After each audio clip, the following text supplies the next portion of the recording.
লা ইলাহা ইল্লাল্লাহু লা ইলাহা, তোমার ভিতরে যে কর্তা, নেতা, অধিকারী, সর্দার যতগুলি আছে, এই সর্দার গুলিরে যখন লাকুইরা দিতে পারবা, চোখ একটা সর্দার, কান একটা সর্দার, মুখ একটা সর্দার, হাত একটা ইলা, পা একটা ইলা, এই ইলাগুলোকে যখন লাকুইরা দিতে পারবে, এর ভিতরে যে খান্নাসরূপী শয়তানটা যে আমার সঙ্গে তোমার সঙ্গে আছে, এটাকে যখন লাকুইরা দিতে পারবে, পুকুরে হাঁস থাকে সারাদিন, সন্ধ্যার আগে উঠে আসবার আগে গলায় এক গ্লাস পানি লয়ে আসে না।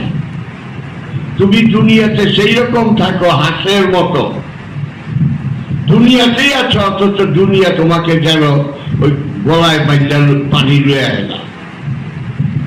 কথাটা বুঝছো? সুতরাং তুমি ওই হাঁসের মতো তুমি এই সংসার করো। সংসারে চাইতেও তুমি একা, মাহফিলে চাইতেও তুমি একাকিত্ব অনুভব করবে সবখানে। তখন লা ইলাহা, সমস্ত নেতা, কর্তা, অধিকারীদেরকে যখন লা করে দিতে পারবে, তখন ইল্লাল্লাহ, একজন ইলাহ থাকবে। সেই ইলাহটা কি? মুহাম্মাদুর, প্রশংসিত ইলাহ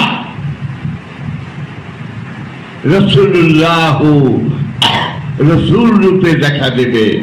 গুরু তখন রসুল হয়ে যায়। এটা ছক্কা পাঞ্জার খেলা না। মুহাম্মাদুর রাসূলুল্লাহ প্রশংসিত হয়ে যায় সেই রসুল। That Rasul is commendable. বুঝছো?